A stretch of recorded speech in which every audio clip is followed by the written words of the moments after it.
Buenas, buenas, buenas. ¿Cómo andan? Otro lunes más.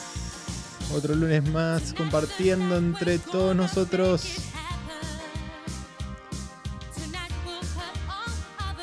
¿Cómo los trata este lunes? Este lunes 3 de julio.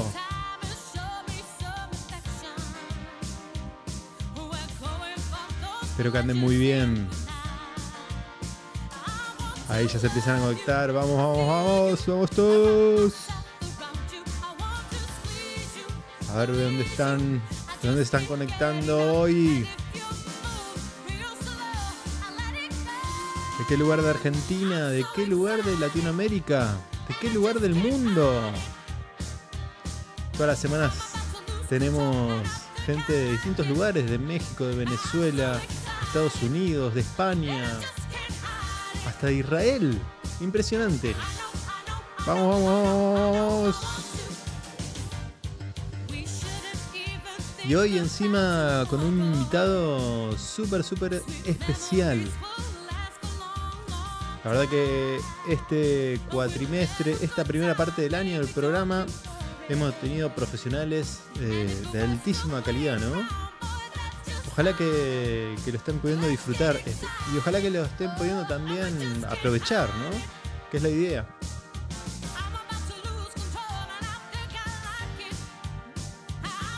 Hoy con un invitado que ha escrito muchos libros también.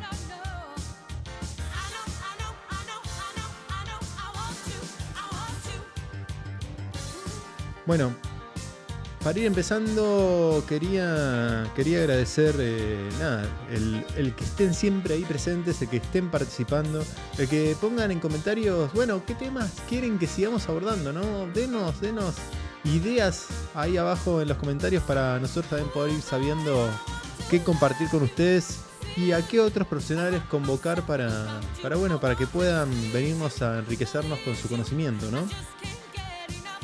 Así que nada, dejen acá abajo en los comentarios. También pónganle me gusta. ¿Por qué es importante que todos ustedes le pongan me gusta, le pongan like a estos videos, a estos vivos, a estas entrevistas, a estos programas? Bueno, porque así la plataforma, sea cual sea, hace que y crea que estos videos tienen relevancia y así se los pueda mostrar a quienes estén ahora mismo buscando a través de YouTube o de las distintas plataformas y decirles miren estos contenidos que son sumamente importantes, que hablan de autismo, que hablan de neurodesarrollo, que hablan de educación inclusiva, que hablan de distintos temas. Por otro lado, suscríbanse al canal si quieren que la plataforma les avise de un nuevo programa, de un nuevo video que estemos colgando en el canal. Bueno, suscríbanse. Y por último, saben que se pueden sumar a nuestra comunidad en mis distintas redes, @edu_sotelo. Así que tanto en Instagram como en YouTube, como en Facebook, en TikTok. Ahí estamos. Así que invitadísimos y suscríbanse, síganos, que la comunidad sea cada vez más grande. Hoy en Instagram estamos pasando los 140.000 seguidores. En TikTok estamos llegando a los 70.000. Acá en mi plataforma de YouTube estamos llegando a los 26.000. Así que nada, seguimos creciendo. Por otro lado, hoy también es un programa distinto porque estamos saliendo en diferido, no estamos en vivo e en directo, aunque seguramente me pasaré a ver los comentarios que estén poniendo ahora en el chat en este momento ustedes, pero bueno, no estamos en vivo. Por distintas situaciones, por un lado por una situación personal y por otro lado también porque, bueno, al entrevistado de hoy no podía conectarse básicamente a las 20 horas argentinas como siempre porque está desde España, así que coordinamos, grabamos la entrevista y es lo que tengo ganas de compartirles a ustedes en este momento. Así que sin más, vamos a ir ya a la entrevista que realizamos con Daniel Valdés. Y para que lo conozcan, ya pasamos directamente a la entrevista con él. Veamos. Espero que la disfruten. Hola, bueno, acá estamos ya con Daniel Valdés. Para los que no conozcan, Daniel Valdés es psicólogo cognitivo, también del desarrollo, una persona que ha escrito un montón de libros. Bueno, en realidad yo el primer libro, no se lo dije ahora cuando estábamos charlando, pero bueno, uno de los primeros libros que leo en autismo es de él, allá por 2008, 2009. Y bueno, para todos nosotros tal vez, o para muchos de mi generación que nos dedicamos a trabajar con chicos con desafíos en desarrollo, es como un referente. Después tuve la suerte de compartir un seminario con él en una maestría en Flaxo. Y siempre lo que me gustó de él fue como esa pasión y también ese continuo investigar y profundizar sobre los temas en el autismo, desde un montón de otras áreas. Pero bueno, Dani, si querés, vos presentate un poquito, contale a las personas quién sos y a qué te estás dedicando, bueno, ahora, en este momento. Bueno, Edu, bueno, encantado de estar aquí con vos hoy y nada, gracias por la invitación. A ver si me pasás algún mate de pasos. Sí. Y mi nombre es Daniel Valdés, que bueno, antes de psicólogo soy maestro y fui maestro trabajé en escuela y, y eso siempre lo remarco porque para mí fue una fuente importante de aprendizaje, ¿no? Independientemente del profesorado o después de la universidad, fue un aprendizaje importante justamente en contexto, ¿no? En situación, con aulas con muchos alumnos. Empecé con un grupo con cuarto grado con 45 alumnos, esas cosas que ahora ya me parece que no pasan, la ratio mejoró un poco, pero bueno, digamos que siempre me interesó el tema educativo, como vos decías, el tema de desarrollo, y en realidad la universidad la iba haciendo al mismo tiempo que el profesorado de primaria, pero en realidad estaba haciendo letras, y, y después no terminé letras y me pasé a psicología, y bueno, me recibí de psicólogo en la Universidad de Buenos Aires, y también fui profesor en la Universidad de Buenos Aires. Ya fui profesor ayudante alumno y ya después seguí como psicólogo, como profe en el área de psicología del desarrollo y la materia que es psicología, epistemología genética, Piaget, Vygotsky, y psicología educacional, digamos, esa área de trabajo, ¿no? Bueno, después hice más cosas en UBA, ¿no? En posgrado, pero en principio empecé de esa manera, ¿no? Y bueno, trabajando mucho con familias, con niños, con jóvenes, con adultos. En la actualidad vivo en España y estoy trabajando en una institución donde soy asesor técnico, pero además hago evaluación y diagnóstico y también hago tratamiento. Eh, y, y es muy enriquecedor porque hay diferentes áreas Claro. y diferentes equipos con diferentes temáticas. Y sigo además ligado a la investigación con la Universidad Autónoma de Madrid.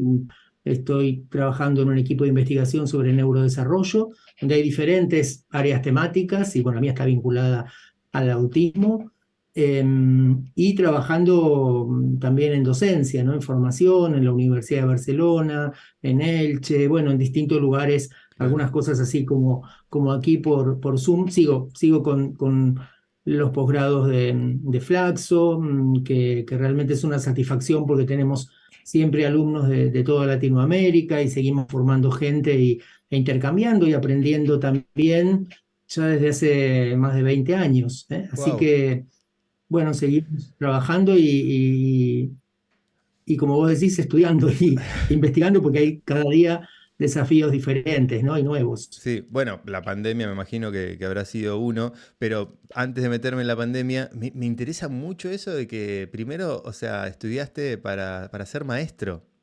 Qué Sí. linkeo ese, ¿no? O sea, Sí, no solo que estudié para ser maestro, sino que fui maestro, digamos, que claro, trabajé en sí, sí, sí, escuela. sí, Trabajaba a la mañana en una escuela, a la tarde en otra escuela y a la noche iba a la universidad.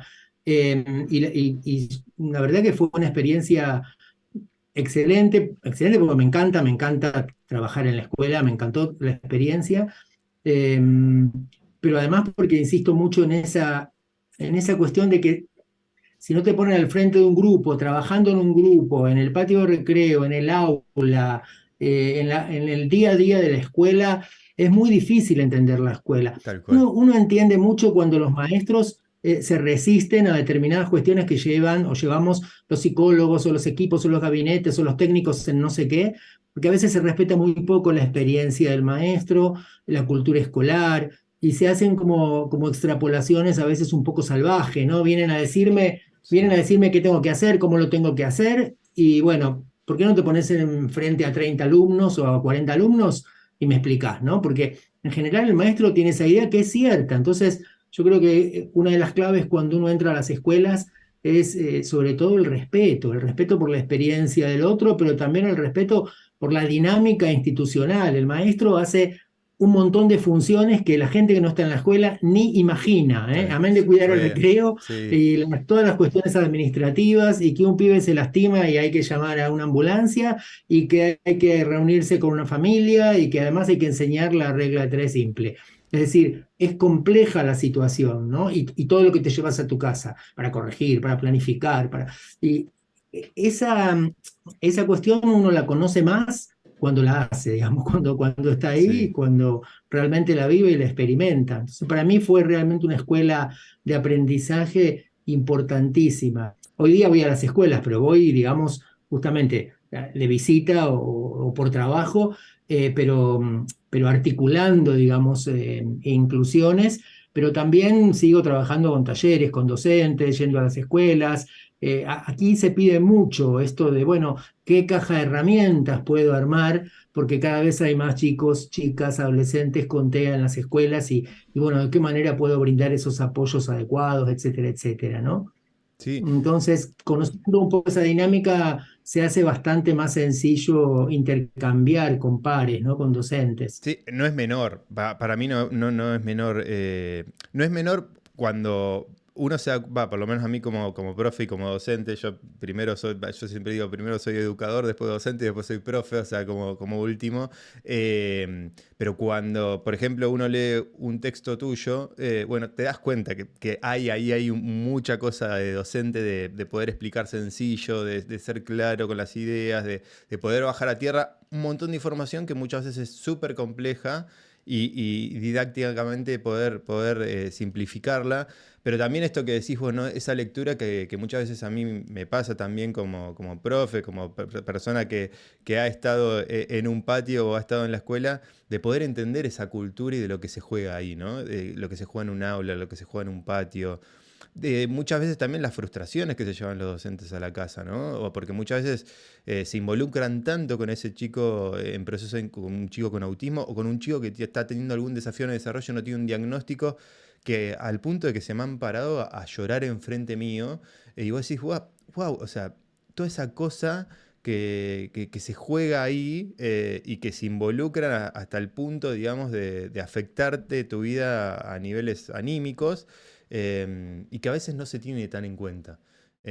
Más allá de que yo soy una persona que tal vez por las redes salgo a exponer situaciones, también es una realidad que ahí se juegan un montón de cosas. Y que muchas veces el docente o el profe se siente solo, no se siente acompañado, no se siente escuchado. Y poder tener esa lectura no solamente de respeto, ¿no? Sino también que el conocimiento también se juega ahí en la escuela, me parece que es súper importante y que es necesaria también.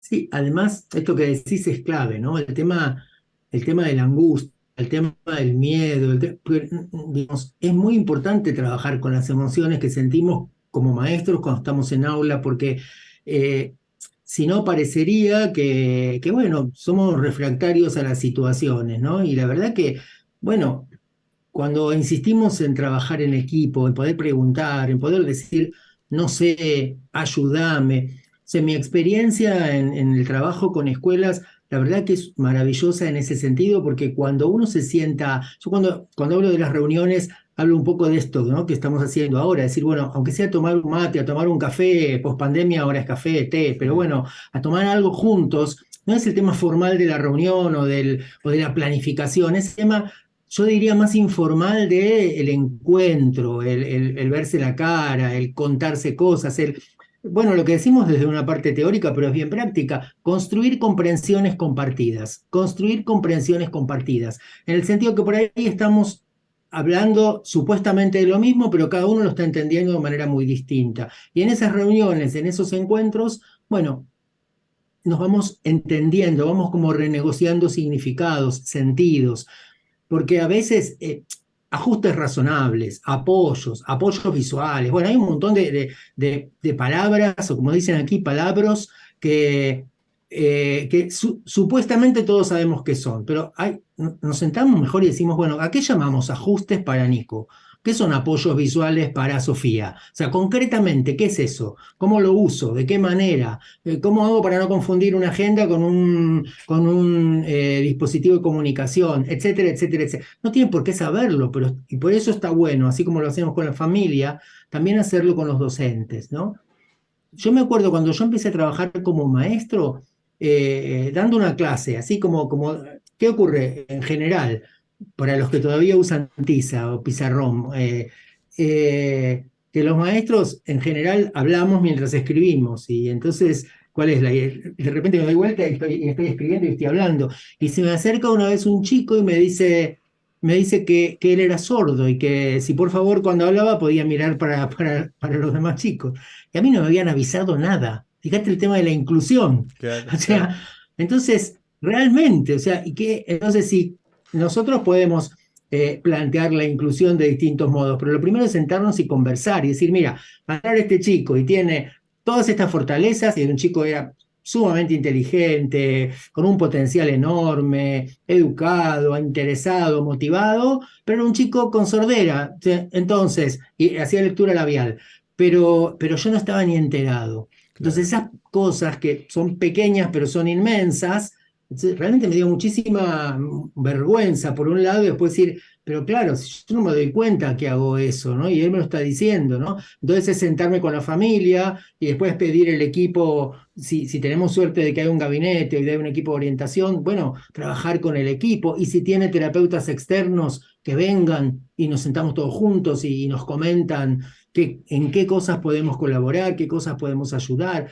pero yo tenía la más pálida idea, por ejemplo, ¿no? Claro. Entonces, creo que ahí nosotros destacamos mucho esto, que cuando decimos que ante las barreras hay que crear puentes, ¿no? Pero la primera barrera que aparece siempre, siempre, siempre es la ignorancia. O sea, por no saber. A veces no es ni maldad, ni no tener ganas, es no saber. Entonces, bueno, frente a la ignorancia, bueno, necesitamos conocimiento, diálogo, conversar, bueno, Uf, desenterrar cosas. Y también decir esto que vos decías, mira, tengo miedo, no sé, me angustio, no lo sé, ¿no?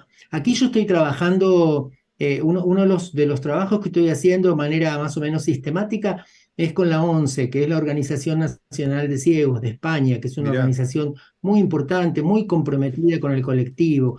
¿Y por qué estamos trabajando? Porque cada vez se encuentran en las escuelas más niños ciegos o con discapacidad visual, porque no todos, no, Tal no cual, todos sí, sí. tienen comprometida la visión, o con discapacidad visual y con TEA.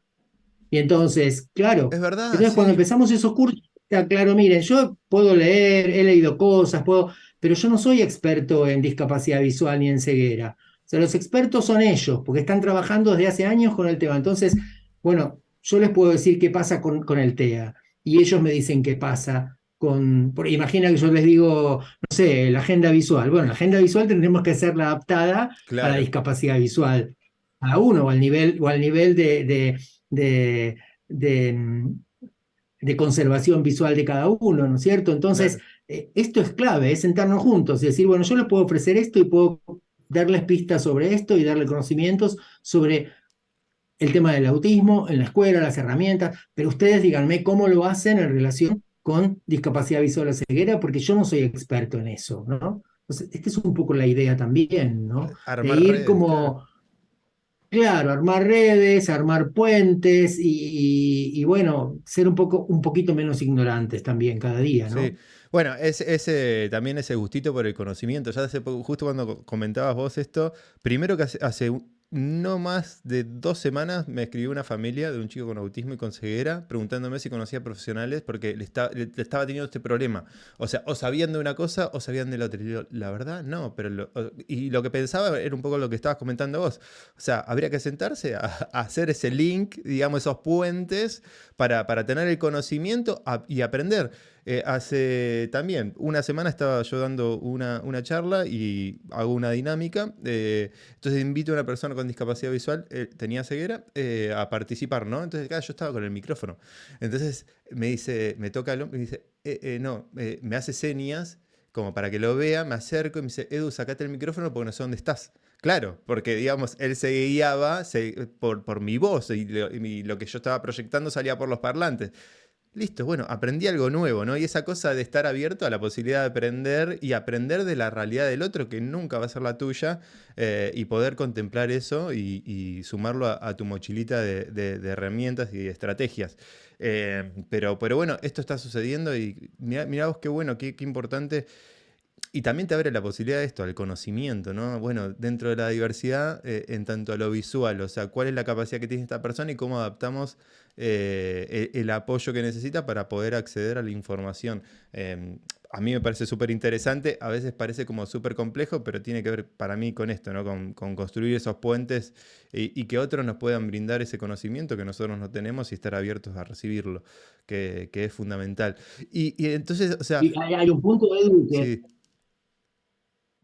no, te decía que ahí hay un punto. Cuando estabas hablando, me acordaba de algo que en varios de estos cursos, que son profesores de distintas partes de España, que trabajan con personas con discapacidad visual o ceguera, varios de esos profes son usuarios de la ONCE, es decir, que son personas con discapacidad visual o son personas claro. ciegas. Y eso es espectacular porque es el profesor que no solamente tiene un saber, un conocimiento acerca de lo pedagógico, las adaptaciones, sino que tiene su propia experiencia y tiene unas Claro, herramientas que probablemente ninguno de nosotros tengamos. sí, Entonces eso es maravilloso porque ellos te cuentan la experiencia, te dicen qué cosas les sirven más, qué cosas pueden funcionar mejor, se están cada vez ocupando más del tema autismo, están conociéndolo mucho mejor. O sea, eso también es sumamente importante, ¿no? Apoyarnos cuando hablamos de primera persona en TEA. Bueno, en este caso es re, bien sí. primera persona y además profesores, ¿no es cierto? Con esta condición. Sí, sí, hay que alentar. Creo que las redes dieron como un impulso grande a que las personas autistas puedan, en primera palabra, empezar a comunicar lo que les sucede, pero también están empezando a ver, por suerte, muchos profesionales ya, psicólogos, fonoaudiólogos, terapistas, docentes, con autismo mismo. Hace un mes atrás, justamente hablé con un joven de Chile, autista, que está estudiando, ya está por terminar la carrera de educador especial, de educación especial, y una psicopedagoga. Fue muy, pero muy interesante y creo que tiene que ver con eso, ¿no? Con la posibilidad de que se apropien del conocimiento y lo puedan también transmitir también desde su propia experiencia de vida y creo que es muy rico. Creo que tenemos que ir hacia ahí y a construir, digamos, conocimiento con todos, ¿no? Bueno, en la investigación hablábamos también con Seba Cuquier hace un tiempo que se están empezando a incluir a las propias personas que están involucradas en esa hipótesis, digamos, a investigar, ¿no? Ya no son de quienes hablamos, sino quienes construyen ese conocimiento con nosotros. O sea, y también me parecía algo como está empezando a cambiar el paradigma, ¿no? Y la forma de ver al otro para hacerlo y darles espacio y construir entre todos algo que sea más amable para todo el mundo, ¿no? Pero en definitiva, es construir una sociedad mucho más accesible para todos, aunque parezca a veces utópico. Y ese link de la docencia a estudiar después, posteriormente, psicología del desarrollo, ¿tiene que ver con lo mismo? Digo, con ese conocimiento, lo pongo en mi propia persona, digamos. Yo estoy como profe y una de las cosas que me apasiona cuando me encuentro con el mundo del autismo es que me doy cuenta que en realidad estoy aprendiendo conscientemente a enseñar. O sea, y a poder ver dónde está parado esa persona dentro de su propia trayectoria de desarrollo y empezar a construir desde ahí. Y eso a mí me volvió loco, o sea, porque, digo, estoy haciendo docencia, o sea, estoy educando, enseñando, más allá después de todos los conocimientos y las cuestiones sumamente desafiantes que tienen que ver con la condición. Eh, pero tu link de maestro a estudiar, digamos, y a investigar sobre el desarrollo del ser humano, ¿está más o menos linkeado con lo mismo o nada que ver? Sí, creo que hay, digamos, hay como un entramado, ¿no? Como una especie de rizoma. O sea, no es Qué un linda esa link, palabra que salga rizoma. digamos, sí, antigua, ¿no? Sí, Solamente vinculado con, bueno, la psicología del aprendizaje, el desarrollo, pero la verdad que también siempre me apasionó la clínica. bien, Entonces era como, mira, desarrollo, aprendizaje y clínica es temas de desarrollo, no temas de neurodesarrollo. claro, Terminan. Vos fíjate, cuando yo conozco digamos, a quien me inició en el tema de autismo, que fue Ángel Rivier. Yo lo conozco en una maestría en didáctica de la Universidad de Buenos Aires, que se mirá, hacía en Filo, la maestría en didáctica. Yo me inscribí en la maestría en didáctica y ahí fue Ángel a dar un curso de didáctica, o sea, de psicología, pero en la maestría de didáctica, porque paradójicamente la Facultad de Psicología no le invitaba a Rivier en esa época, claro, digamos. sí, sí, Le invitaba a filosofía y letras, o sea, esas qué cosas loco, incomprensibles. Cuando hablamos de la ignorancia como barrera, ¿no? Y bueno, fue a partir de ese curso de didáctica que Ángel, la mayor parte de los ejemplos de Ángel en psicología, en aprendizaje, bueno, empezaba él mismo a linkear con temas de autismo, ¿no? De desarrollo, de qué pasaba cuando el desarrollo ocurría de otra manera, etcétera, etcétera. Y bueno, fue realmente un tema para mí apasionante. Era como abrir a un tema autismo que conjuga de alguna manera muchos de esos temas, ¿no? Ahí, digamos, estallan, ¿no? O sea, el claro, tema sí. educativo, el tema clínico, el tema familia, el tema de desarrollo, el tema aprendizaje, digamos, estaban ahí, ¿no? Y, y bueno, a partir de este curso, Ángel me invita a la Autónoma de Madrid, a los cursos de doctorado, al doctorado en la Autónoma, que finalmente me inscribo y hago el doctorado en la Autónoma de Madrid. Pero digamos que lo que decías es tal cual, es decir, bueno, a partir de ese tema educativo, incluso desde querer saber sobre didáctica, ya habiendo hecho la Facultad de Psicología, ¿no? Claro. Eh, pero siempre mi interés estuvo en ambos planos, ¿no? Lo educativo y también lo clínico vinculado con el desarrollo, ¿no? Sabes que cuando a veces no hago entrevistas, reacciono a algunos videos, y uno de los videos a los que reaccionamos fue a uno de Ángel Rivier, allá por fines de los 90, en una charla en Apadea. Y él habla, digamos, ya habla justamente de autismo y la perspectiva que tenía era tan actual, e impresionante. Más allá de que podemos cambiar, digamos, palabras que se utilizaban en ese momento, que ahora tal vez ya no se utilizan, y demás, pero eh, impresiona realmente. Bueno, digamos, el hecho de pensar el idea, digamos, el cuestionario, un montón de cuestiones que él empieza a trabajar, tiene una visión muy actual de cómo se ve hoy al espectro, ¿no? Es justamente el espectro autista. Y eso es algo impresionante. Me imagino que haber compartido con él trabajos y la vida misma también te habrá enriquecido un montón en ese sentido. O, digamos también, digamos, como configurado un poco también tu perspectiva hacia.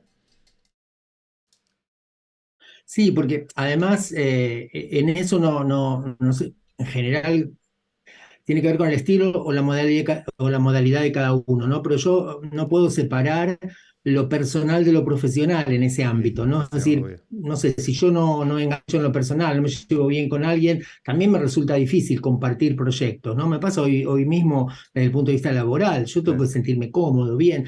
Y con Ángel ocurrió eso, que en realidad nos hicimos muy amigos, no sé, comer juntos, o Ángel cuando iba a Buenos Aires se quedaba en casa y nada, compartir momentos, ir a San Telmo, pasear, escuchar música. Fue una cosa también de una sintonía personal importante y luego, bueno, la parte profesional, académica de Ángel, ¿no? Porque en Ángel se conjugaba un poco todo esto de lo académico, lo clínico, la investigación, que no es tan fácil encontrar en una misma persona Mm. todos esos ámbitos de trabajo, ¿no? Y todo eso, bueno, con compromiso, con pasión, creo que sí, en ese sentido ha sido un gran amigo y un gran maestro, ¿no? Yo creo que tanto él en el ámbito del autismo como Vittorio Guidano en el ámbito de la clínica, ¿no? Y justamente son como caras de la misma moneda, ¿no? Porque Vittorio justamente hace una clínica rupturista en relación con la clínica cognitiva tradicional, ¿no? O más mecanicista o más conductual, Claro, y propone justamente el desarrollo, la historia del desarrollo, las emociones, la experiencia emocional. O sea, es un campo que está como en conjunto, ¿no? La propuesta de Ángel con la propuesta de Vittorio. De hecho, yo fui una persona que alentó el encuentro entre Ángel y Vittorio porque me parecía que Vittorio no estaba todavía con los trabajos sobre teoría de la mente que estaba llevando adelante Ángel, ¿no? Y bueno, me permití justamente presentarlo sin comentarle a Vittorio un poco cuál era el tema. Yo ya estaba empezando con ese tema para mi tesis, ¿no? claro. Y tanto fue así que Vittorio Guidano lo invitó a Ángel a un encuentro que hicieron en la Universidad de Siena, y la verdad que me hizo muy feliz eso también, ¿no? Porque que los maestros también se encuentren, intercambien, discutan y comenten. Y es el día de hoy que hay perspectivas de Guidano que son sumamente importantes para la clínica de adultos con autismo y que las utilizo y que son excelentes para el desarrollo clínico, ¿no? En Claro. adultos con TEA. Qué importante el conocimiento. Sí, justo había leído que habías hecho, creo, un máster o un posgrado, o no me acuerdo, con él, con Vittorio. Eh, y a mí algo, digamos, vamos a poner en contexto un poco, digamos, más o menos, ¿qué época fue esto del encuentro y demás? Digo, para poner en contexto, no para pensar en tu edad, sino básicamente para pensar el momento histórico, porque hoy hablamos de 20 años, 20 o 30 años atrás, es un montón de tiempo digamos, de cómo hoy, digamos, ha avanzado tanto el conocimiento y la información que hay hoy sobre el autismo, que en esas épocas, como dijiste vos, o sea, Ángel fue a Filosofía y Letras porque la UBA, digamos, tenía toda una perspectiva muy psicoanalítica. Entonces, para entender como momento histórico de lo que vos hablás, más o menos de qué épocas Claro, estás hablando. de hecho, todos nos formamos con el psicoanálisis. Lo que pasa es que también era una especie en esa época también una especie de resistencia, querer aprender otras cosas, ¿no? Mirá, Se claro. presentaba a veces como la dicotomía, no sé, o Lacan o Skinner, ¿no? No, no, Claro, hay no otras es cosas. no es psicoanálisis o conductismo, ¿no? O sea, Vittorio Guidano justamente encarna toda una línea que vincula la experiencia emocional, que vincula la historia del desarrollo, la teoría del apego, el vínculo, y no tiene por qué ser psicoanalítico, digamos, y Claro. puede ser cognitivo, o en los términos de Vittorio, la terapia cognitiva posracionalista, ¿no? Hay que entender también que Ángel falleció ya hace más de 20 años, ¿no? Estamos hablando de 20 años, por lo menos 20 años atrás, o un poco más de 20 años atrás, ¿no? Mm. Entonces, ahí estamos más o menos situando en El esta. contexto Bueno, yo histórico. empecé a trabajar con Vittorio antes, pero con Vittorio hicimos el primer entrenamiento clínico que hizo Vittorio en terapia cognitiva postracionalista en Buenos Aires. Nosotros fuimos ese primer grupo, fue un poco un experimento, pero fueron 3 años de trabajo continuo. eh, Justamente en entrenamiento, en training clínico, ¿no? No Claro. solo leer, estudiar, no es el training y poner el cuerpo y atravesar la experiencia cada uno de nosotros como terapeutas, pero también como pacientes, entre comillas, en esa formación. Así que eso Wow. fue fantástico. Y por otro lado, el tema que decíamos de Ángel, que también cualquier idea teórica, tanto de psicología, de desarrollo, de aprendizaje o incluso las de didáctica que él estaba discutiendo, eh, también tenían su correlato en la evaluación, en el diagnóstico, en la clínica. Entonces, fíjate que en general si lo pensamos de ese modo, siempre ese conocimiento sumamente importante está vinculado con las prácticas, por lo menos en mi experiencia y en lo que a mí me compromete o me Claro. apasiona, ¿cierto? Las prácticas tienen que ver con el trabajo con la gente, el trabajo con los alumnos en la escuela, el trabajo con las familias, con los pacientes en la clínica o en los distintos contextos. No podría pensar yo solamente en estudiar algo solamente teórico y enfrascado en un conocimiento teórico que puede ser maravilloso, pero a mí me interesa justamente esa interfaz que se produce con los contextos reales, concretos, interpersonales, afectivos, de trabajo con la gente, ¿no? Eso desde siempre. Sí, eso de que siempre se habla de que la teoría nace de la práctica, o sea, la praxis es lo primero que está y después es, bueno, o sea, cómo a través de eso podemos construir conocimientos y en definitiva discursos que puedan explicar ese fenómeno que está pasando ahí en ese momento determinado o que se repite. Pero me parece como súper interesante también porque a mí, digamos, como comentaba al principio, en 2017 tuve la posibilidad de hacer un seminario porque había decidido empezar una maestría que después no tuve la posibilidad de continuar por distintas situaciones, que era justamente en psicología cognitiva y aprendizaje. Y en ese momento me abrió la cabeza enormemente. ¿Por qué? Porque me permitió ser consciente de un montón de conocimiento que yo estaba llevando a la práctica, muchas intervenciones que nadie me había dicho de dónde venían, ¿no? Y que después, posteriormente, me di cuenta que hasta muchos psicólogos tampoco son conscientes de dónde vienen esas intervenciones, o sea, y cuáles son las teorías que las explican y demás. Y a mí me pareció algo fundamental que marcó, por lo menos desde mi lado profesional, más allá de ser yo profe de educación física, justamente por eso, porque pude profundizar conscientemente en la teoría, ¿no? Pero no en la teoría, sino en poder explicar lo que yo hacía. Que eso obviamente que se reproduce en Aprendiendo a Jugar porque me permite poder explicar lo que uno hace a otros, ¿no? Y eso me pareció fundamental y era algo que no veía tan, y algo que a mí siempre me gustó o me atrajo de vos. Por un lado admiro, porque a mí me cuesta mucho escribir y, digamos, hacer todo ese trabajo teórico de investigación que vos venís desarrollando hace muchos años y claramente es una de tus pasiones, y que alentás también a hacerlo con otras, colaborativamente con otras instituciones y personas. Pero linkear eso, ¿no? La práctica, el conocimiento y la investigación, ¿no? Pero como también registro de lo que se viene haciendo para generar buenas prácticas. Y eso me parece que es fundamental, ¿no? Poder pensar en esas buenas prácticas. O sea, cómo podemos cada vez que va pasando el tiempo realizar mejores prácticas. Y no sé si se pone tan en tensión eso muchas veces. O hay contextos donde poder discutir eso. Por ejemplo, a mí en Argentina me pasa que no hay un manual de buenas prácticas. Tal vez sí lo encontrás afuera. ¿Se entiende a lo que voy? No hay se me escapó lo que dijiste último, no hay un...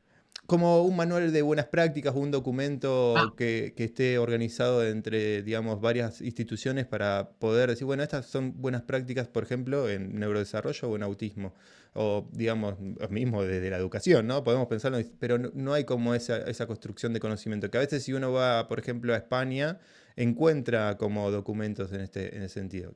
Y creo que tiene que ver con este link entre la investigación, el conocimiento y la práctica, ¿no? tal cual, porque cada vez menos se nos ocurre decir algo sin algún tipo de evidencia. ¿Qué quiero decir? Que hay que diferenciar muy bien, bueno, lo que sabemos, ¿no? Algunos se acordarán de cuando hicieron por ahí, no sé, filosofía, la doxa de la episteme, ¿no? O sea, la opinión del conocimiento. La opinión es sumamente importante, es interesante, las anécdotas son interesantísimas, pero cuando estamos, por ejemplo, esto pasa mucho con los tesistas, ¿no? Cuando estamos trabajando en equipos de investigación, y está muy bien la opinión, está muy bien la anécdota, o incluso con la familia. Dicen, ay, yo hice tal cosa con mi hijo y me dio mucho resultado porque, y son experiencias que es importante escuchar, pero no lo podemos, eso, la anécdota o la opinión, elevar a episteme, ¿no? A un conocimiento que tiene algún tipo de evidencia o alguna investigación o algo que de alguna manera lo sostenga, ¿no? Quiero decir, hoy en día cuando estamos discutiendo distintos temas, ¿no?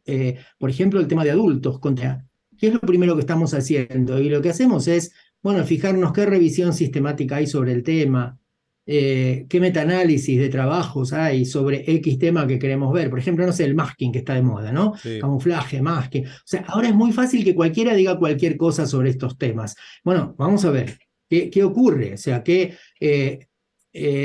estamos haciendo investigación y estamos desarrollando una herramienta en español para Latinoamérica y para España con el equipo real, la Red Espectro Autista Latinoamericana, y también aquí con la Universidad Autónoma de Madrid y la Fundación en España.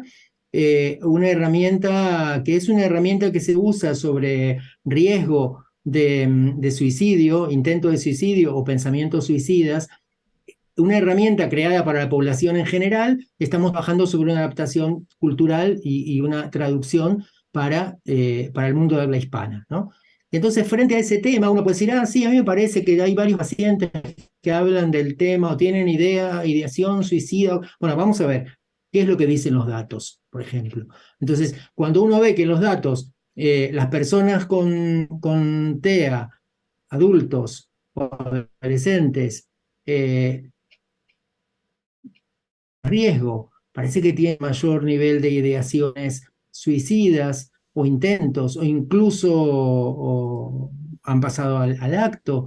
Entonces, ¿pero por qué? Porque hay investigaciones cada vez más amplias. Hay en Suecia una importante, hay en Estados Unidos, hay en Europa. O sea, entonces vamos a ver, vamos a investigarlo. Pero en todo caso, esas investigaciones no son simplemente, porque mi opinión es muy respetable, pero tengo que ver si hago afirmación, cómo está funcionando este elemento. ¿Qué está pasando, por ejemplo, con el diagnóstico tardío?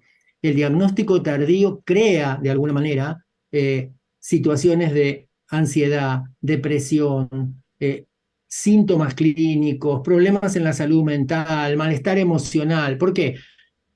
Porque se ve, y eso lo vemos en la bibliografía, además de verlo en la clínica cotidiana, pero está en la literatura científica, que las personas que no han tenido un diagnóstico no han entendido bien muchas de las cosas que le han ocurrido, y entonces tienen por ahí, y le pusieron, no sé, bipolar, trastorno Sí. límite de la personalidad, trastorno esquizoide de no sé cuánto, le han hecho, digamos, una catarata de etiquetas, y la persona tiene Asperger. Y está viniendo a la consulta para el diagnóstico con 45 o 50 años. Eso es lo que estamos encontrando en los últimos 2 años, Sí, ¿no? sí, un montón. Entonces, yo hice un posteo hace poco porque decía, y comentándolo con un paciente, surgió esto, ¿no? Digamos, es como si a vos te dicen, mira, tenés que derribar este edificio de 30 pisos y te dan un martillo. Y vos lo haces.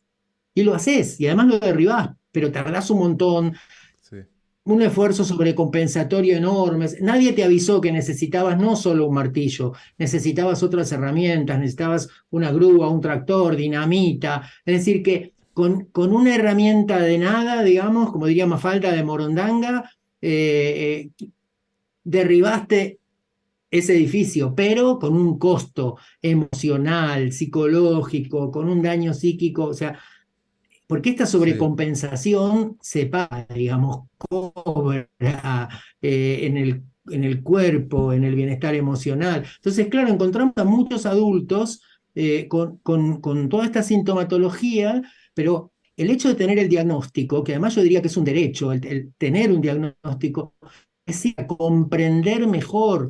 Vos decís, no les cambia la vida, ¿no? No les cambia toda la vida, pero evidentemente, como diría Guidano mismo o Brunner, sí cambia la narrativa. Es decir, me puedo contar las cosas de otra manera, las puedo entender de otra manera.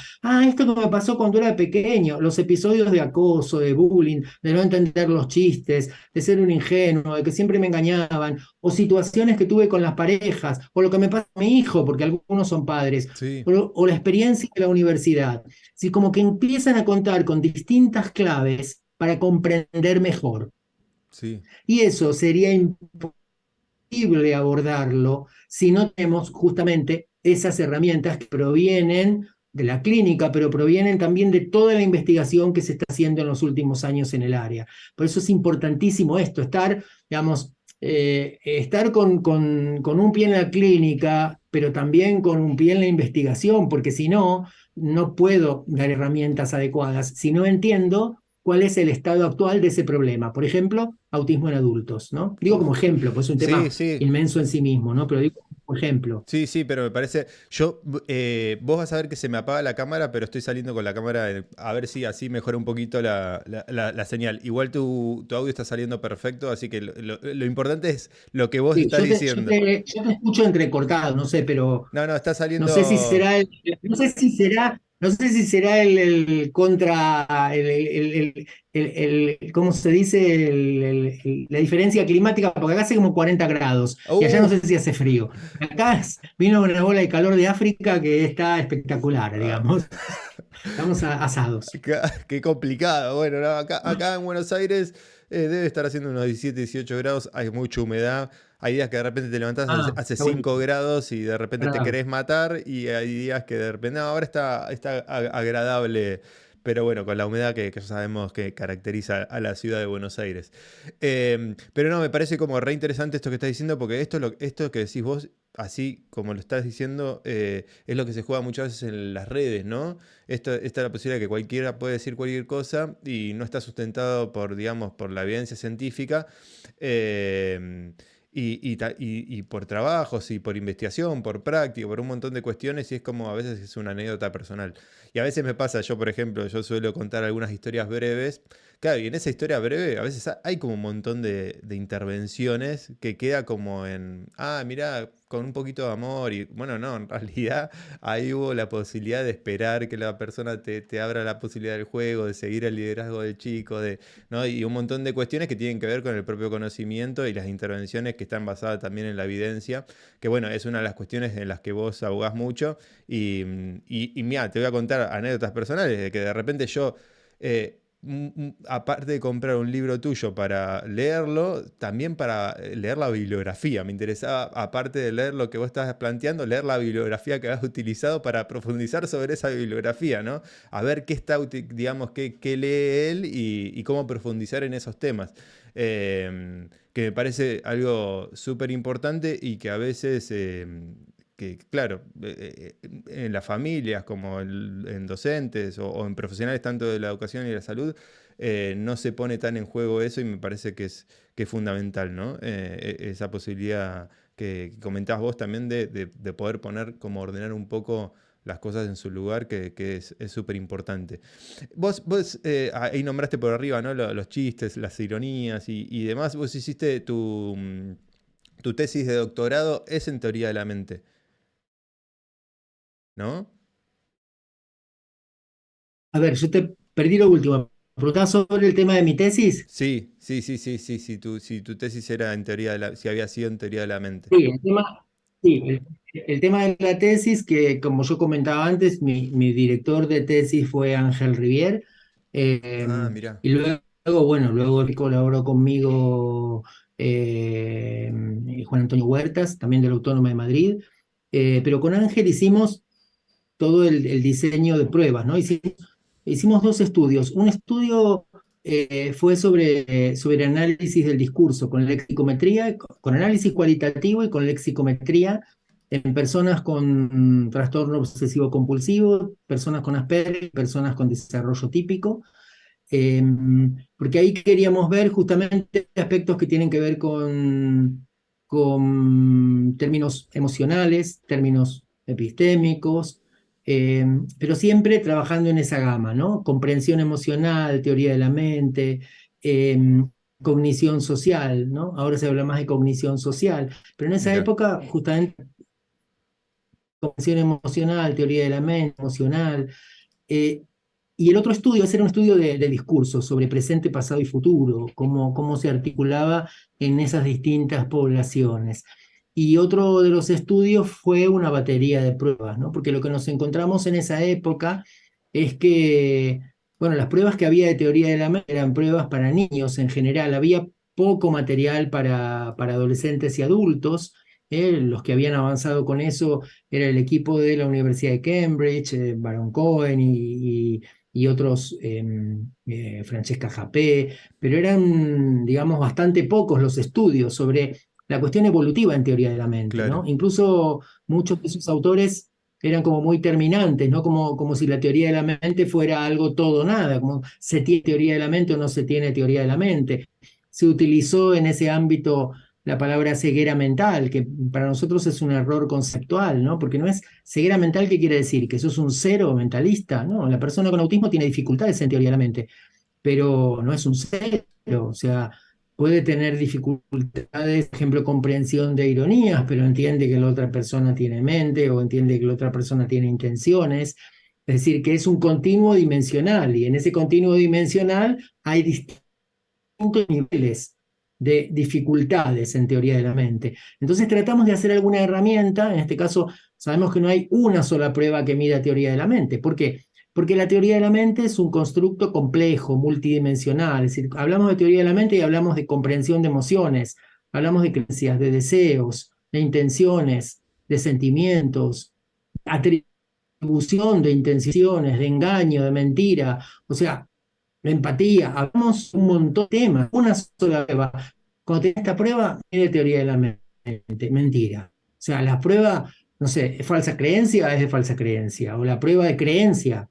Y entonces hicimos distintas pruebas, hicimos unas pruebas de interpretación de miradas, hicimos pruebas de interpretación de personajes en contexto, sobre situaciones, hicimos pruebas de metáforas para adultos, hicimos una prueba de relevancia comunicativa, e hicimos una prueba de ironías y dobles sentidos. Una batería de 5 pruebas para adolescentes y adultos para evaluar aspectos sutiles de la teoría de la mente y aspectos comunicativos sutiles, ¿no? O sea, en síntesis sí fue la teoría de la mente y Asperger sobre todo, ¿no? O lo que hoy Claro. sería TEA de nivel 1, ¿no? Esa fue un poco la idea de la tesis. Wow.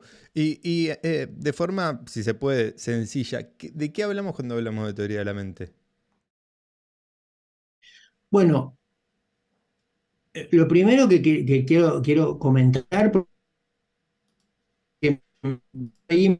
porque las pruebas dieron diferencias estadísticamente significativas en los 3 grupos, ¿no? Hizo diferencias entre personas con TOC, con trastorno obsesivo compulsivo, personas con Asperger y personas con desarrollo típico. Y esas diferencias, ¿con qué tenían que ver justamente? En estos aspectos que si uno define teoría de la mente, uno podría decir que es la capacidad que tenemos para atribuir mente a los demás y a nosotros mismos. Además quiere decir atribuir a los demás emociones, creencias, deseos, intenciones. No sé, imagina que ahora estamos hablando, yo ahora no te veo, pero imagina si te viera ahora y cuando yo explico esto veo que te pones una cara un poco como, es una cara de Edu, no está entendiendo bien lo que está diciendo Daniel. Entonces por ahí vuelvo atrás y te digo, ¿se entiende cuando digo atribución Sí, de perfecto. estados mentales? ¿O se entiende cuando digo atribución? ¿Por qué haría esto? Porque veo que tu cara me está diciendo, no lo estoy entendiendo muy bien. Entonces, la actividad mentalista implica esa sintonía con la mente del otro, ¿no? Es decir, bueno, ajustarme a la mente del otro, ¿no? Por eso decía Rivière que la comunicación tiene una finalidad eh, mentalista, porque yo cuando me quiero comunicar, en realidad trato de estar en comunión con ese espacio mental del otro, lo que al otro le interesa, lo que al otro le gusta, que el otro me entienda, ser relevante, o sea, dar información bastante ajustada a lo que el otro sabe, a lo que el otro cree, a lo que el otro le interesa. Entonces, la teoría de la mente básicamente está en la base de lo que llamamos inteligencia emocional o inteligencia social, ¿eh? En la base del... Entonces, si falla la teoría de la mente, falla lo que Brunner llama el desarrollo narrativo, la inteligencia narrativa, la inteligencia social o emocional. Entonces, claro, es donde vemos esos fallos en TEA. ¿En qué se manifiestan? Bueno, se manifiestan en no entender bien muchas veces eh, lo que el otro sabe o lo que al otro le interesa, o las intenciones del otro o las malas intenciones. Por eso la persona con TEA en general es algo más ingenua, aunque sea desde el punto de vista lógico-matemático muy inteligente.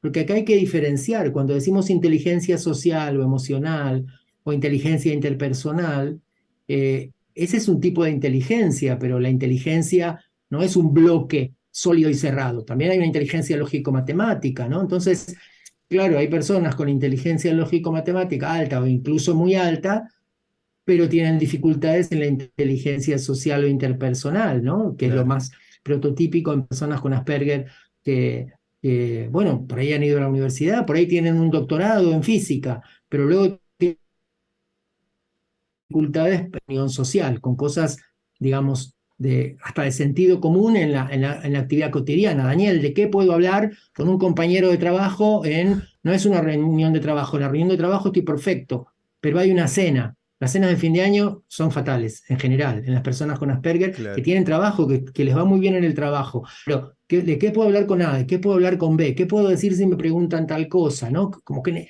necesitan a veces como esos guiones sociales para la interacción, cuando en realidad están siendo, no sé, tienen un cargo jerárquico en una empresa de informática y están haciendo un trabajo espectacular que por ahí uno no entiende bien todo ese bagaje informático que llevan adelante, etcétera, etcétera, pero tienen dificultades en esto, ¿no? Lo que algunos llaman incluso como el sentido común, el manejo de la ironía, el doble sentido, eh, el detectar el engaño o la mentira, ¿no? Esto es clave en el área de teoría de la mente. Yo repito, hablamos un poco del paisaje de la cognición Claro. social, ¿no? Y parte de la cognición social porque es complejo. Un paisaje, yo nunca podría decir el paisaje es solamente cielo. Yo acá tengo una ventana y ¿qué veo? Cielo, veo árboles, veo casas, veo algún pájaro, veo nubes. O sea, el paisaje tiene un montón de elementos, ¿no? Diferentes. Yo puedo jerarquizar unos u otros, ¿no? La cognición social se habla del paisaje de la cognición social porque implica ese nivel de complejidad, ¿no? Claro. Y otro punto, Edu, que me parece que es importante, porque muchos incluso que estudian o que investigan o que indagan o que se interesan por la teoría de la mente, lo han visto casi exclusivamente como una atribución sobre otras personas, ¿no? O sea, cómo la persona atribuye a los demás emociones, deseos, creencias, pero hay que tener mucho cuidado porque también la teoría de la mente implica todas esas atribuciones, pero a uno mismo, ¿no? La autocon- la autorregulación, autocontrol, la inhibición. O sea, el hablar conmigo mismo, el reflexionar, el darme ciertas órdenes, el tener estrategias para hacer algo que voy a hacer, el armarme un plan para resolver un tema o un problema, todo ello implica capacidad mentalista. Si la capacidad mentalista también es clave, está en la base de lo que llamamos competencias metacognitivas. Si las Bien. competencias que nosotros ponemos en marcha para con nosotros mismos desde el punto de vista emocional y cognitivo en sentido amplio, ¿no? Entonces es una clave porque mucha gente eso se lo deja de lado, ¿no? Claro. Claro. ¿Eso se puede confundir mucho con las funciones ejecutivas? ¿O son parte de las... Bueno, es que forma parte de las Ahí funciones va eso. ejecutivas.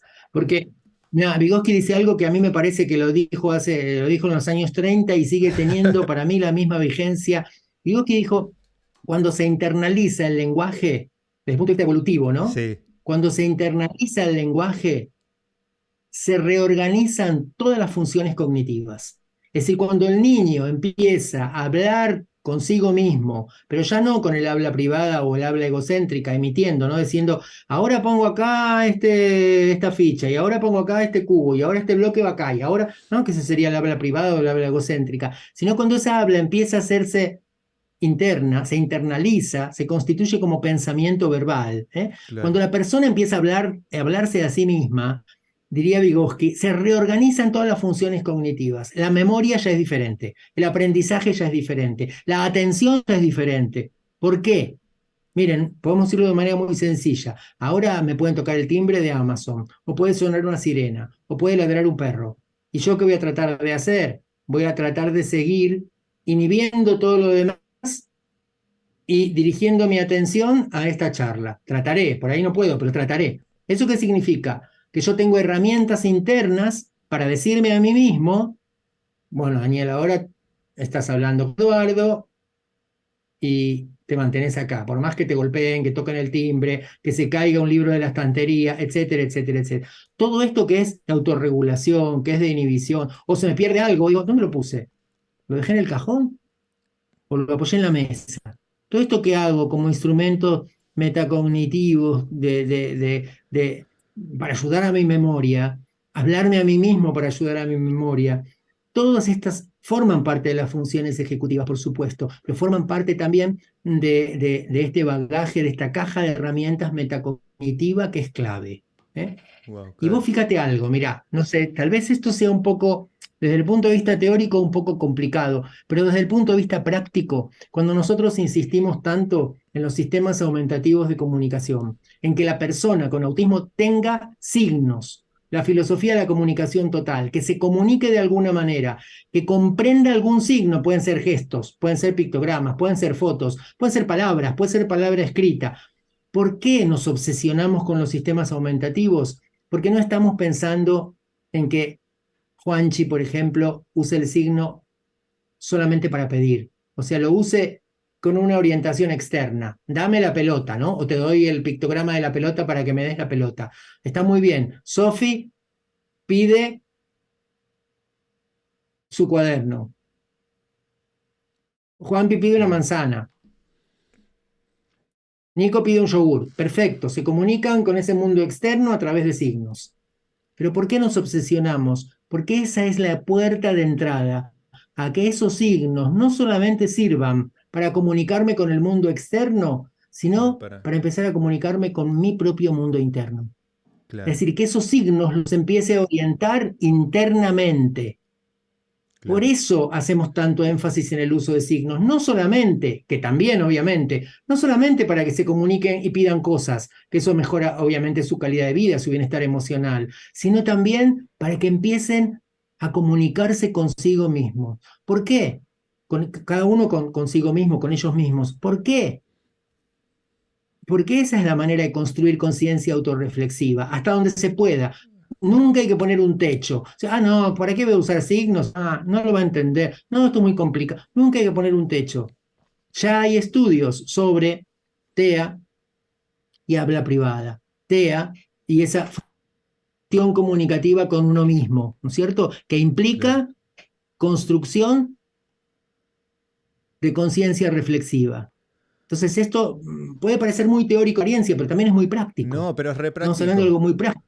Sabes que el otro día estábamos en un, digamos, nosotros tenemos en Aprendiendo un grupo de estudio con profes, digamos, que ya tienen una cierta formación, invitamos a una profesional, entonces hacíamos la diferencia entre la comunicación instrumental de ese chico y cuando realmente estaba conectado con la situación, coimplicado con la persona, digamos, las diferencias, ¿no? Y esto que hablabas vos de la apropiación del signo, una cosa es, digamos, utilizar la comunicación para algo instrumental y otra cosa es para no solamente comunicarle algo al otro, sino internamente tener ese sentido y esa intención de comunicar.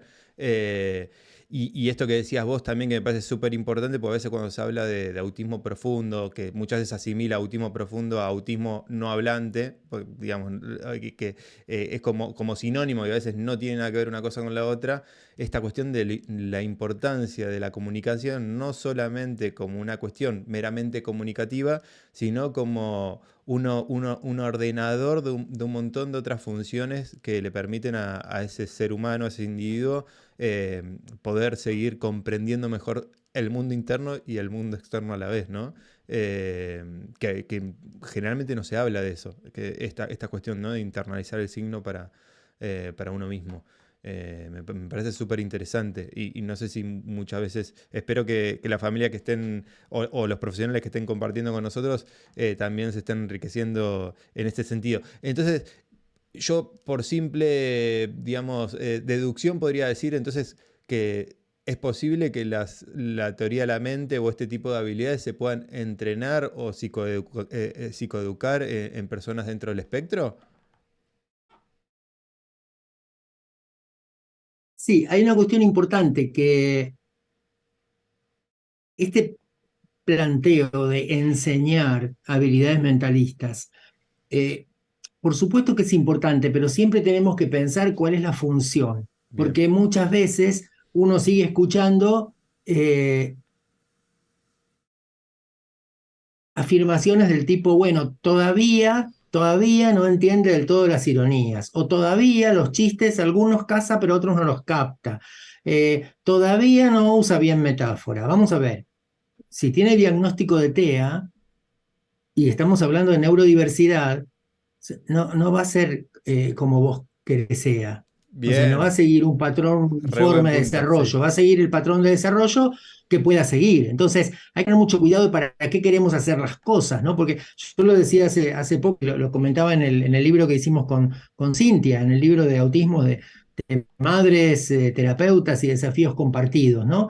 Bueno, vamos a ver, hablamos de neurodiversidad y después queremos todo el tiempo corregir al otro, cambiarlo, que sea diferente, que sea... Vamos a ver, neurodiversidad significa que hay diferentes vías de desarrollo posibles, ¿no?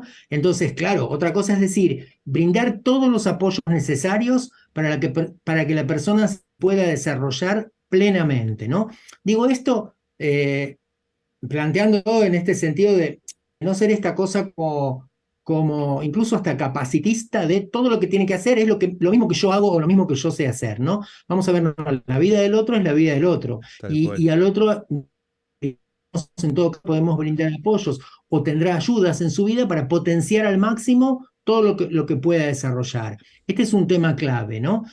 Pero claro, uno podría decir, yo estaba hablando recién de personas con TEA que trabajan o que van a la universidad, que tienen trabajo. Evidentemente, ¿por qué les sirve aprender esto? Porque es funcional para su vida. Piden aprenderlo, piden que los ayudes a, porque es funcional para su vida, porque es funcional para el día a día, porque no quieren quedar mal con sus colegas, o porque quieren tener una pareja y últimamente se están equivocando bastante cuando enfocan y van a hablar con una persona, no, nada, no sé, estás muy equivocado, yo soy tu amigo o tu amiga, pero Claro.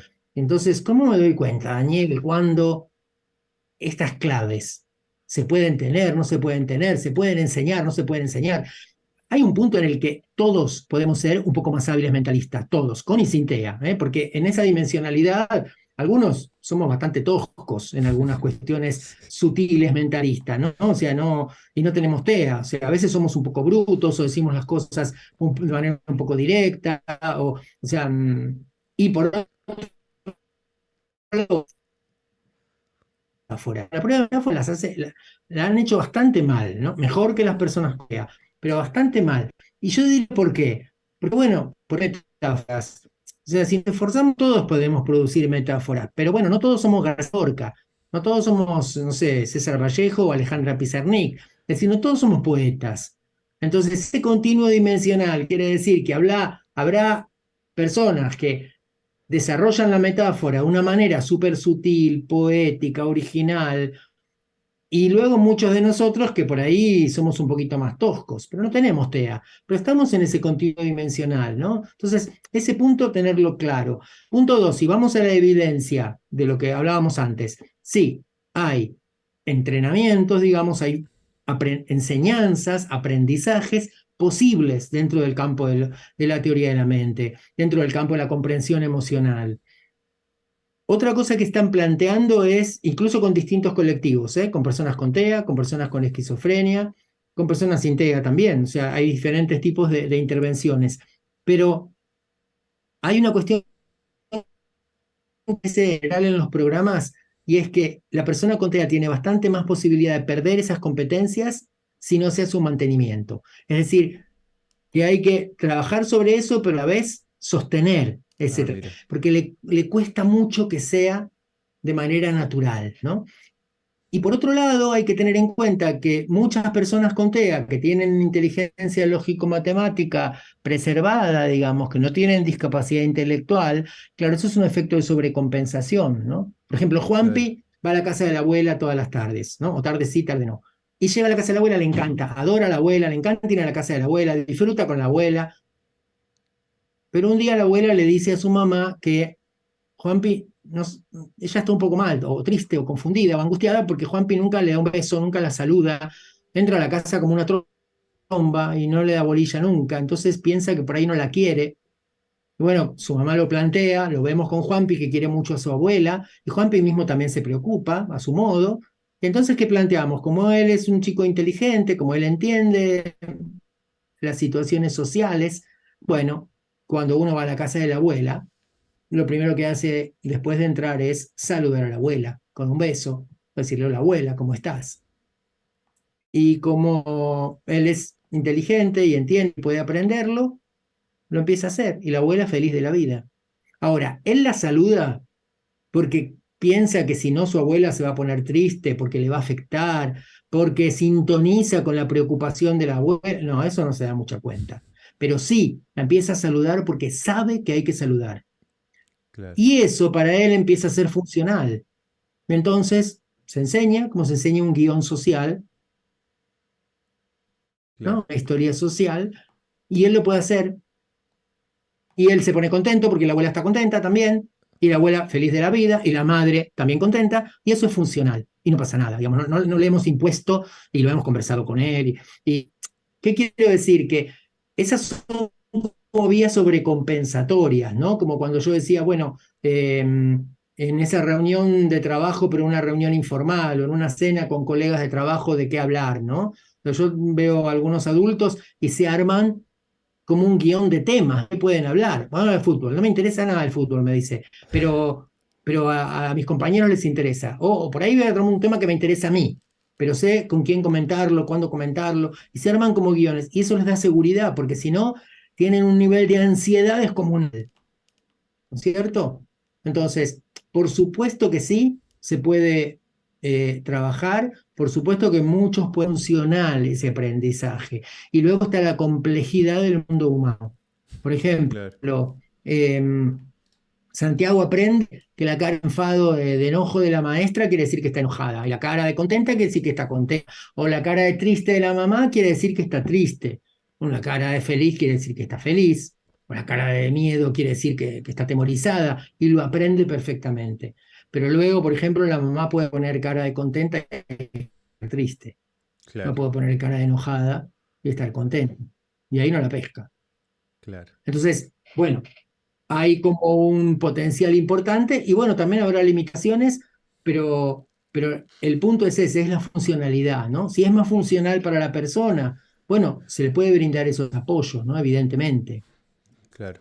Sí, no, y aparte me parecía como también interesante cómo empezaste, digamos, a desarrollar esta pregunta, porque lo primero que dijiste, bueno, a ver, ¿qué es entrenamiento? Porque muchas veces hay familias que dicen, bueno, como se puede entrenar, entonces se puede aprender. Y bueno, depende muchas veces también en qué momento está ese chico, cuánta edad tiene, el momento del desarrollo, o sea, y entender su neurodiversidad, ¿no? Su propia trayectoria de desarrollo y para qué le va a servir esto que queremos facilitarle y que sobre todo tiene que ver con los apoyos, ¿no? Que a veces está también esto como nos pasa en aprendiendo, ¿no? Bueno, o sea, para que un chico pueda llegar a jugar con otros chicos, pueda llegar a compartir, hay todo un camino a recorrer que no lo vamos a decir ni nosotros ni el cuidador o cuidador, lo va a decir ese propio chico en la medida que nosotros vayamos acompañando su propio crecimiento, su propia maduración, su propia trayectoria de vida, sí dándole los apoyos que necesite y brindándole las mejores herramientas posibles. Pero después, por suerte, nos dedicamos a acompañar seres humanos que deciden por ellos mismos a qué velocidades caminar y por dónde acompañarles, ¿no? Que es lo más importante de todo. Dani, la verdad que yo agradecerte primero por decirme, me parece que querías decir algo. No, se me ocurrió cuando decías eso, porque a veces surgen esas cosas en las supervisiones clínicas, ¿no? Y los terapeutas que por ahí están muy comprometidos y realmente trabajan muy bien, pero a veces con ese afán taylorista de enseñar, Claro. enseñar, enseñar, ¿no? Que a veces uno reflexiona eso y hace un tiempo yo decía, a algunos terapeutas, decía, bueno, pero imagina que alguien viene y me dice a mí, me dice, mira, te voy a entrenar para el buceo submarino, que puedas meterte, no sé, no sé cuántos, X metros abajo en la profundidad y me meten yo qué sé, me meten una máscara y me ponen el tubo de oxígeno y desciendo, lo puedo aprender todo, me sacan, me meten, me sacan, y yo no entiendo nada, o sea, y dicen, ah, qué bien, lo logró, y anotan a cuánto bajé y cuánto no bajé, y tal, bajé tanto, y tal otro día bajé tanto. ¿Qué sentido tiene eso para mí? Incluso lo logré, ¿no? Yo daba ese ejemplo como diciendo, bueno, por ahí yo quiero hacer buceo, que me parece que es una cosa apasionante, me anoto en una escuela de buceo, hago eso y tiene sentido, es funcional para mi vida, no sé, Tal me cual. hace feliz, me desconecta del mundo, yo qué sé. Pero para una persona que no se lo propuso, que no sabe ni para qué sirve, y vos le pusiste todo el traje de buceo, lo entrenaste, incluso lo logró, lo felicitás. ¿Y para qué le sirve eso? O sea, ¿qué sentido tiene? Entonces, sobre todo niños también, pero sobre todo cuando estamos trabajando mucho con adolescentes y adultos, es Sí, muy importante negociar estas cosas. ¿Sí? En principio, ¿cuál es el problema que vos tenés? ¿Qué es lo que vos querés resolver? ¿En qué crees vos que necesitas apoyo? ¿No? Porque es sí, un tema clave, ¿no? Venir y darte el curso de buceo. ¿Y qué me sirve el buceo en este momento de mi vida? ¿No? Incluso lo han hecho espectacular y con un diseño de no sé qué y súper con una línea de base y han medido no sé qué. Bueno, pero ¿para qué me sirve a mí? sí, Vida, ¿no? Entonces, este es un tema clave. Y hay que hablar esto con las familias, ¿no? Porque cuáles son las prioridades y para quién, ¿no? Y apuntando a qué. Y teniendo en cuenta una perspectiva que sea de corto plazo, pero también una perspectiva de mediano y largo plazo, ¿no? sí, Porque, bueno, como tenemos cada vez más experiencia en adolescentes y adultos, esa experiencia, ese conocimiento y esa evidencia científica que surge, tenemos que tratar de usarla cada vez más cuando estamos trabajando con las familias y estamos empezando a ver peques de 2 3 años de edad. Y bueno, no quiere decir que es inexorable lo que va a ocurrir, pero sabemos que hay mucha más experiencia que la que teníamos antes en adolescentes y en adultos, ¿no? ¿Y qué cosas se podrían allanar? ¿Por qué? ¿Qué cosas podrían convertirse en más funcionales para la persona? ¿O qué obstáculos podrá encontrar yo? Y le decimos que derribe un edificio de 20 pisos, ¿no? sí. Es un poco la idea. Y muchas gracias también, Edu, por esta invitación, un gusto. A mí se me pasó como si hubieran pasado 4, no sé cuánto pasó, pero Sí, no, ya pasó más, ya pasamos más ya pasamos más de la hora. La verdad que, nada, sí, yo la re disfruté, podría seguir hablando 2 horas. Pero estaba medio como decías vos, ¿no? También regulándome con el tema de la señal que se traba de la imagen, pero bueno, como yo me quedo tranquilo, sobre todo que te estamos escuchando y estamos disfrutando y compartiendo. Y aparte porque abriste un montón de tópicos, mini tópicos que me parece que son fundamentales, ¿no? O sea, hay una filmina que siempre me acuerdo que vi de vos en ese seminario que decía, y la repito mucho las 3 palabras: autonomía, autovalimiento, autodeterminación, en cualquier momento de la vida, ¿no? Y creo que esos son como los 3 puntos a pensar siempre. Y esto que sacaste a lo último bueno, objetivos a mediano y a largo plazo. Digo, yo inconscientemente cuando conocía a un chico o una chica, o sea, pensaba, bueno, ¿qué quiero yo acá 4 años? O sea, porque 4 años pasan volando y probablemente yo ya no esté con ese chico, pero bueno, vamos a empezar a trabajar ahora para su futuro, porque si queremos trabajar lo de hoy para que lo aprenda hoy, es imposible sabiendo que, bueno, a nosotros nos pasa por ejemplo, aprendiendo que nos llevamos chicos de excursión, nos vamos al shopping y los chicos no saben qué talla de zapatilla utilizan para jugar al bowling. O de repente entonces vamos a probarnos ropa, vamos a probarnos zapatillas, vamos a hacer, más allá de la actividad lúdica o deportiva, también habilitarles otro tipo de experiencias que les permitan también poder disfrutar con sus compañeros, pero en un proceso respetuoso. Así que nada, agradecerte tu tiempo, y bueno, ojalá en algún momento nos veamos de forma presencial. Vas a estar ahora, yo sé que estás ahí en España, pero vas a estar en Calafate en un congreso de autismo en Santa Cruz, ¿puede ser? sí, vamos a hacer, para que vean esto antes de octubre de 2023, Sí, vamos a hacer el Congreso Internacional en Santa Cruz, el Congreso de Calafate en octubre, para la semana del 12 de octubre. Vamos a ir con colegas de aquí de España también para hablar justamente de autismo, para hablar de autismo en adultos, para hablar de autismo y familias, para hablar de intervención temprana, para hablar de contextos amigables. Vamos a hacer también una charla gratuita para familias, pre-congreso, para todo bien. el que quiera ir, bueno, que esté cerca de Calafate, ¿no? Pero bueno, la idea es seguir armando esas redes y esa comunidad como se dice en los congresos post pandemia, como espacio de los abrazos, ¿no? De Mm. los reencuentros también con amigos, familias, que bueno, nos vemos hace tiempo por razones obvias, ¿no? Así que vamos a estar por ahí, sí, en octubre. Esto lo organiza ITEA, la Fundación TEA Santa Cruz, ITEA. Así que bueno, nada, cualquiera que viva por allí o que le interese, Calafate octubre 2023. Así Buena que época los para ir esperamos. buena época para ir a Calafate también, así que anoten octubre 2023, Calafate, Congreso de Autismo. Dani, bueno, muchas gracias. Nos estamos viendo, ojalá en algún momento ya pronto.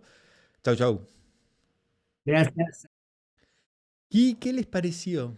¿Cómo le gustó? ¿Si les gustó o no le gustó la entrevista? La verdad que en principio, bueno, agradecer a Dani Valdés vamos a poner un poquito de música. A ver, a ver, a ver. Eh, ahora sí. Agradecer a Dani por la entrevista, por haberse copado, por haber sumado. A mí me encantó. Hablamos de todo, hablamos de educación, hablamos de tratamientos, de teoría de la mente, de intervención, de comunicación. Bueno, nada, sin desperdicio. Espero que a ustedes también les haya gustado esta entrevista. Nada, recordarle, ponerle me gusta a este video, suscribirse al canal. También, y por qué no, seguirme en las distintas redes para que la comunidad sea cada vez más grande. ¿Cómo? En cualquiera de nuestras redes, en cualquier red social, como @edu_sotelo. Y no olviden de acá abajo en los comentarios, comentarnos a ver qué temas le gustaría que siga abordando, y así yo también poder buscar profesionales, colegas, conocidos o no tanto, que nos puedan venir a enriquecer en esto que pasamos a llamar Orderizados. Nos estamos viendo la semana que viene, lunes 20 horas argentinas, como todos los lunes, o al menos la mayoría en los que podemos. Gracias por todo. Nos vemos. Chau, chau, chau, chau, chau, chau, chau.